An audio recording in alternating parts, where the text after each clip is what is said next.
ഈ ഇൻഡസ്ട്രിയിലെ ഏറ്റവും പ്രധാനപ്പെട്ട ഒരു സൂപ്പർ സ്റ്റാർ ആയിരുന്നിട്ടും അദ്ദേഹം ഏറ്റവും അടുത്ത സുഹൃത്തായിരുന്നിട്ടും 2021 ഈ പരാജയത്തിനൊക്കെ ശേഷം ഇങ്ങനെ ഒരുമിച്ചിരിക്കുന്ന ഒരു സമയത്ത് മാത്രമാണ് ഇങ്ങനെ ഒരു ചിന്ത വന്നത്. അപ്പം അങ്ങനെ ഒരു ചിന്തയിൽ നിങ്ങൾ ഒരുമിക്കുന്നു. ഇനിയൊരു തുടർച്ച ഇതിനുണ്ടാകുമോ ഷിബു ബേബി? അല്ല, സ്വാഭാവികമായിട്ട് ഞാനത് ഉണ്ടാവുമെന്ന് തന്നെ പ്രതീക്ഷിക്കുന്നു. കാരണം ഇന്ന് പഴയതുപോലുള്ള അല്ലെങ്കിൽ ഒരു വെറും ഗാമ്പിൾ അല്ല സിനിമ എന്നുള്ളത് നമ്മുടെ മുമ്പിലുണ്ട്.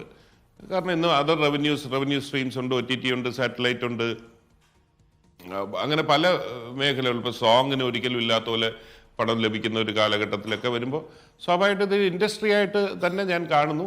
പക്ഷേ ഇനി എൻ്റെ ഇൻവോൾവ്മെൻറ്റ് കുറവായിരിക്കും. എൻ്റെ മൂത്ത മകനാണ് ഇതുമായി ബന്ധപ്പെട്ട് കുറേ കാര്യം നിന്നത്. എനിക്ക് എങ്ങോട്ടൊന്നും പോകാൻ പറ്റിയിട്ടില്ലായിരുന്നു. അതുകൊണ്ട് അവൻ്റെ ഒരു ഇഷ്ടം താല്പര്യവും വെച്ചിട്ട് മുന്നോട്ട് കൊണ്ടുപോകാനുള്ള സാധ്യത ഞാൻ കാണുന്നു. അത് പക്ഷേ ഡിസിഷൻ അവരുടെ രണ്ടുപേരുടെ, എൻ്റെ മക്കളുടെ ഡിസിഷനാണ്.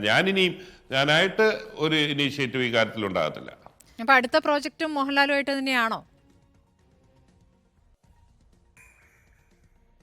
അല്ല, ഞാൻ ഈ രംഗത്തേക്ക് കടന്നു വന്നത് മോഹൻലാൽ എന്ന വ്യക്തിയോടുള്ള സൗഹൃദവും വ്യക്തിപരമായി ആ നടനോടുള്ള ഒരു ആരാധനയും കൊണ്ട് തന്നെയാണ് വന്നത്.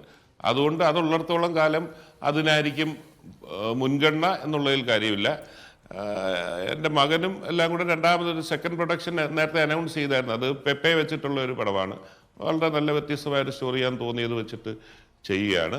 അത് ഇനി ഞാൻ പറഞ്ഞല്ലോ, ഞാൻ ഇനീഷ്യേറ്റ് ചെയ്തു. ഇനിയിപ്പോൾ if they want to take it forward അവർ കൊണ്ടുപോകട്ടെ എന്നുള്ളതാണ്. നിലവിലാണെങ്കിലും ഒരു ബിസിനസ്സിലും ഞാൻ ഇപ്പം വാലിബൻ രണ്ടാം ഭാഗം വരുന്നുണ്ടല്ലോ, ആ സിനിമയിലും അത്തരം അല്ല വാലിബൻ രണ്ടാം ഭാഗം തന്നെ ഒരു വലിയ സബ്ജക്റ്റാണ്. ഇത് എങ്ങനെ വേണമെങ്കിലും സ്പിൻ ചെയ്യാവുന്ന, ഇതിൻ്റെ ബാക്ക് സ്റ്റോറീസ് ഉണ്ട്, ഇനി ഫ്യൂച്ചർ സ്റ്റോറീസ് ഉണ്ട്. ഇതൊരു വലിയ സംഭവം തന്നെയാണ്. ലിജോയുടെ ആ കാഴ്ചപ്പാട് ഇതൊന്നും ഒരു സിനിമയിലേക്ക് ഒതുങ്ങുന്നതല്ലെന്ന് ഞങ്ങൾക്ക് തുടക്കത്തിൽ തന്നെ അറിയാമായിരുന്നു. യഥാർത്ഥത്തിൽ ഞങ്ങൾ ഒരു സിനിമയാക്കാൻ ആദ്യം ശ്രമിച്ചപ്പോൾ ഞങ്ങൾ നോക്കിയപ്പോൾ ഇതൊരു 3.5 മണിക്കൂർ 4 മണിക്കൂർ വേണം ഈ സിനിമ, അദ്ദേഹത്തിൻ്റെ വീക്ഷണത്തിലുള്ള സിനിമ പൂർത്തീകരിക്കണമെങ്കിൽ. അങ്ങനെയാണ് ഒരു വർഷം മുമ്പ് തന്നെ അന്നേരം ഇതിൻ്റെ ഒരു സെക്കൻഡ് പാർട്ട് എന്ന് ഞങ്ങൾ ആലോചിച്ചത്. ഇനി തീർച്ചയായിട്ടും ഇതിൻ്റെ ബോക്സ് ഓഫീസ് കളക്ഷൻസും ബാക്കി കാര്യമെല്ലാം പരിശോധിച്ചുകൊണ്ട് തന്നെ ആയിരിക്കും തീരുമാനമെടുക്കുന്നത്. ഡെഫിനറ്റ്ലി ഇതൊരു ഫ്യൂച്ചർ പോകേണ്ട വലിയ സബ്ജക്റ്റ് തന്നെ ഇതിൻ്റെ ഭാഗമായിട്ടുണ്ട്, ഇതിൻ്റെ ബാക്കിയുണ്ട്. ശ്രീ ഷിബു ബേബി ജോൺ, ഈ സിനിമയെക്കുറിച്ചുള്ള റിവ്യൂകൾ അത് പോസിറ്റീവും നെഗറ്റീവും എല്ലാം വായിച്ചതിൻ്റെ ഒരു അടിസ്ഥാനത്തിൽ ഇപ്പോൾ ഞാൻ ഈ സിനിമ കണ്ടിട്ടില്ല, അങ്ങോട്ട് തുറന്ന് സമ്മതിക്കാമല്ലോ, വീക്കെൻഡിലാണ് കാണാൻ പോകുന്നത്. കാണുമ്പോൾ അത് ഇഷ്ടപ്പെടുമെന്ന് തന്നെയാണ് ഇതുവരെയുള്ള റിവ്യൂകളിൽ നിന്ന്, ഒപ്പം സുഹൃത്തുക്കളുടെ ഒരു അഭിപ്രായത്തിൽ നിന്ന് എനിക്ക് മനസ്സിലായത്. അതായത് മാസ് പ്രതീക്ഷിച്ച ഇടത്തേക്ക് ഒരു ക്ലാസ് പടമാണ് കൊണ്ടുചെന്നത്. അപ്പോൾ ഒരു പീരിയോഡിക് ശൈലിയിലുള്ള ഒരു നാടോടി കഥ പോലെയുള്ള പശ്ചാത്തലം, ആ രീതിയിലുള്ള ആഖ്യാനം, അതൊക്കെ മലയാളിക്ക് ഉൾക്കൊള്ളാൻ അല്ലെങ്കിൽ ആ സിനിമയുടേതായ ഒരു ഭംഗി അത് പൂർണ്ണമായും മനസ്സിലാക്കാനുള്ള ഒരു ആസ്വാദന ശേഷി അത് ചിലപ്പോൾ ആദ്യത്തെ കാഴ്ചയിലായിരിക്കില്ല, തുടർ കാഴ്ചകളിലായിരിക്കാം, അല്ലെങ്കിൽ സിനിമയെക്കുറിച്ച് കേട്ടറിഞ്ഞ് കാണുമ്പോഴായിരിക്കാം.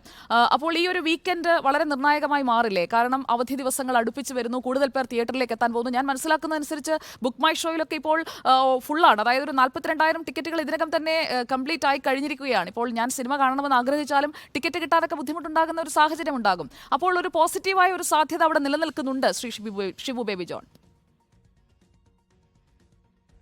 ഉണ്ട്, തീർച്ചയായിട്ടും. ഞാൻ പറഞ്ഞല്ലോ, ഈ വീക്കെൻഡ് കൂടെ വന്നുകൊണ്ട്, ലോങ് വീക്കെൻഡ് വന്നുകൊണ്ട് ഞങ്ങളെ സംബന്ധിച്ചിടത്തോളം ആദ്യത്തെ ദിവസം വൈകിട്ടുണ്ടായിരുന്ന നെഗറ്റീവിനെ തുടർന്ന് ഒരു ആശങ്ക ഉണ്ടായിരുന്നെങ്കിൽ ഇന്നലെക്ക് ശേഷം, പ്രത്യേകിച്ച് ഇന്നലെ ലിജോയുടെ ഒരു പ്രസ് കോൺഫറൻസിൽ ലിജോ തുറന്ന് കാര്യങ്ങൾ പറഞ്ഞത്, ലിജോ ഒരു ഡയറക്ടർ എന്നുള്ളതിൽ എന്താണ് ഉദ്ദേശിച്ചതെന്നൊക്കെ പറഞ്ഞതിന് ശേഷം വളരെ പോസിറ്റീവായിട്ട് റെസ്പോൺസ് കാണുന്നുണ്ട്. അതേസമയത്ത് ഇന്നും നാളെയും തീർച്ചയായിട്ടും അതങ്ങനെ തന്നെ പോകുന്നു. അതാണ് ബുക്ക് മൈ ഷോയിലും കാണുന്നത്. അല്ലാതെ എല്ലാം ഞങ്ങൾക്ക് കിട്ടുന്ന റിപ്പോർട്ട്സും ഫീൽഡിൽ നിന്ന് കിട്ടുന്ന റിപ്പോർട്ട്സും അത് തന്നെ, അത് വളരെ പോസിറ്റീവായിട്ട് പോകുന്നുണ്ട്. പിന്നെ ഈ പറഞ്ഞതുപോലെ മലയാളിയുടെ ആസ്വാദനത്തിനെ സംബന്ധിച്ചിടത്തോളം നമുക്ക് ഈ ഒരു ദൃശ്യ അനുഭവം ഇഷ്ടപ്പെടുന്നവർക്ക് തീർച്ചയായിട്ടും ഈ പടം ഒരു മുതൽക്കൂട്ട് തന്നെയാണ്. അവരത് കണ്ടിരിക്കേണ്ടതാണ്. ഞങ്ങൾ ആദ്യമേ പറയുന്നത് തിയേറ്ററിൽ പോയി കാണേണ്ട ഒരു സിനിമയാണ്. ഇതിന് ശേഷം പിന്നെ കാണാം, 28 ദിവസത്തിന് ശേഷം കാണാമെന്ന് പറഞ്ഞാൽ അതിൻ്റെ കണ്ടിട്ട് വലിയ കാര്യമില്ല എന്നുള്ളത് ഞങ്ങൾ ആദ്യം മുതലേ പറയുന്നതാണ്.